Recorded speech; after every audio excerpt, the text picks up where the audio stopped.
भगवान श्री कृष्ण आगे आगे दौड़ लगा रहे हैं, आगे आगे दौड़ लगा रहे हैं। अब ये पकड़ने की चेष्टा करता है। भगवान जो है उसको घुमाते घुमाते एक पहाड़ की गुफा में लेके चले गए।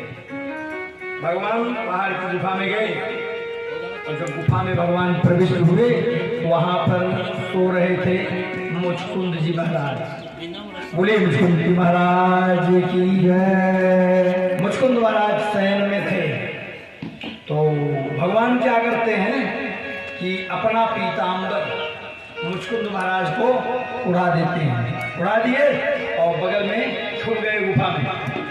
अब वो दौड़ता हुआ आता है, वो कालेवन आता है, तुरंत जो है एक पैर लगा देता है, यानी एक लात जो ही मारा, महाराज मुचकुंद की तंद्रा भंग निद्रा भंग हो गई। मुचकुंद जी उठ गए। जो ही मुचकुंद महाराज ने आंख से देखा कालीवन तुरंत गोविंदाय नमो नमः तुरंत भस्म हो गया। अब देवासुर संग्राम में मुचकुंद जी महाराज का बड़ा सहयोग रहा है। उस सहयोग के नाते देवताओं ने बड़ा वरदान दिया है महाराज मुचकुंद को। तो इन्होंने कहा महाराज मुझे विश्राम चाहिए। कहा हाँ जाओ विश्राम करो, असमय जो आपको जगावेगा, माने बिना समय के जो व्यक्ति तुम्हें जगाएगा वो भस्म हो जाएगा, तुम निश्चिंत रहिए जाइए। भगवान श्री कृष्ण आगे आगे दौड़ लगा रहे हैं, आगे आगे दौड़ लगा रहे हैं।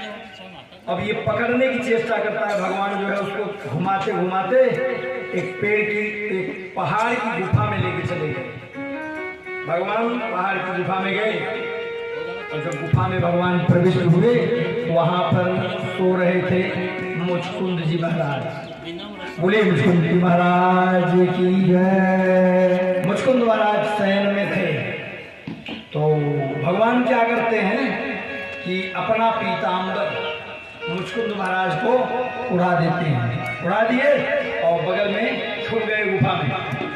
अब वो दौड़ता हुआ आता है, वो कालेवन आता है, तुरंत जो है एक पैर लगा देता है, यानी एक लात जो ही मारा, महाराज मुचकुंद की तंद्रा भंग निद्रा भंग हो गई। मुचकुंद जी उठ गए। जो ही मुचकुंद महाराज ने आंख से देखा कालीवन तुरंत गोविंदाय नमो नमः तुरंत भस्म हो गया।